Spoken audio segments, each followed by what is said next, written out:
Hi guys! Today we're going to do something very exciting. We're going to talk about something I love, real estate investing. And this one's personal because the property we're in right now is something I own. I'm very proud about it. It's been a long time coming and the result of a huge change in my life, which was a little abrupt. So now that I'm settled, I want to share some details. I know a lot of my followers either want to get into real estate investing or are already investors. And this property here demonstrates how powerful investment can be and how life-changing. So the property here is a two-family. It's a duplex in Canton. It was a 2-bed, 1-bath, and it's now a 3-bed, 2-bath. I did some renovations. Some of them were major, some of them more cosmetic. So I purchased this property for $900,000. I put $200,000 down and $70,000 in renovations. I understand that is a lot of money to put down at once. Most people don't have that. So we're gonna think about this property as if you only put $100,000 down and $70,000 in renovations. So out of pocket, you're at $170,000.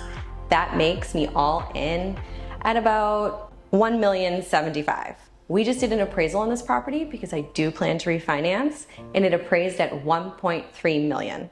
Right now, I'm sitting on just over $200,000 in equity right out the gate. That's a really powerful tool and a great way to move forward into my new future. When you purchase real estate, some of the things that you should keep in mind are obviously purchase price, but you want to keep your bottom line and what you're putting out of your pocket in mind as well. So my biggest challenge when purchasing this home was trying to keep my monthly payment something affordable. I think that's a pretty relatable topic. A lot of people right now are finding real estate very unaffordable. I needed to find a place to live with my kids where I could make a monthly payment and not be, scrounging pennies at the end of every month. What I did was purchase a property, and I'm going to have a tenant. That tenant is going to pay me rent, and I'm going to pay a small portion towards my mortgage every month, giving me a little bit of breathing room. One of the things I see first-time investors do that causes them their most failure is they overbuild or they spend too much money on renovations they don't need to do. There's a saying that I believe should be written on every investment property. If it's not broken, do not fix it. This property here came with pretty decent electrical and decent plumbing. It also came with HVAC. Although it was old, it is functioning. Did I touch those things? Absolutely not. We just put a lot of paint on things that we could keep. The windows, for example, I did not replace those. I just painted the trim, which were a chestnut brown, white, to brighten things up. I chose finishes that I either had from previous investment properties or that were discounted. The backsplash here was probably the most expensive thing I purchased. It was roughly $4.99 a square foot. The tile under my feet, one of my favorite tiles to choose from. It's a 8x12 porcelain tile, not ceramic, hate ceramic. Porcelain tile that was 99 cents a square foot. You can really maximize your budget when you have an open mind and you shop around. Look for big box stores that have discounted prices. Over here, you can see that we redid this bathroom. It looks really expensive. Was it? Not really. This vanity here, the vanity and topper came together from Wayfair. The whole thing was $600. Where are you gonna find a vanity, never mind a topper, for that much money?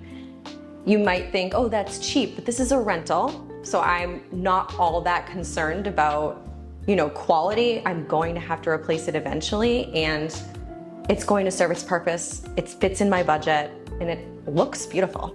So, worth it. Shout out to Wayfair. Follow me. One of the things that I wanted to do with this investment was really maximize the rent I could get.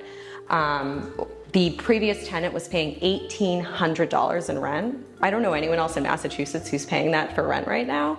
Shout out to them, that's awesome. But we immediately kicked them out because I needed the rent to be around $3,500, $3,000 a month. And I ended up finding a tenant that was willing to pay that because I finished the basement, as you can see. Additional living space, washer dryers down here, and I added a bathroom and a bedroom. I turned what was a really big second bedroom into 2 smaller bedrooms, maximizing, the cash flow every month, which was my goal. Flooring is just, a laminate. It was pretty inexpensive, and the electrical was here, so it wasn't too difficult to finish the space. So upstairs, previously there was a bathroom. This was the only bathroom in the unit, and there was 1 small and 1 really large bedroom. I knew that I could get $3,000 or more for a 3-bedroom in the neighborhood we're in, so I did my best to turn that giant 2-bedroom into 2 small bedrooms, making this a 3-bed. Let's see what it looks like.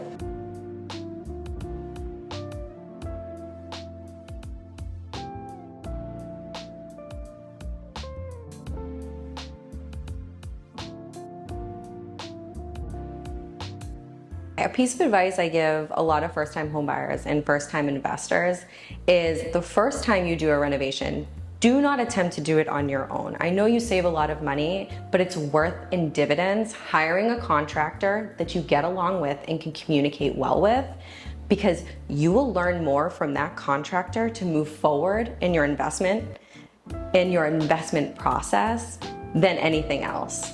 You're gonna make mistakes no matter what. Every single project that you get, you're going to learn from. You're never gonna know everything, but it's worth getting behind other people and having people on your team who already made a whole bunch of mistakes. You need a good realtor and you need a good contractor. Those 2 people are gonna help you learn everything you need to know in this business, and it's worth giving them a little bit of money and getting them on your side, investing in them so they can invest in you.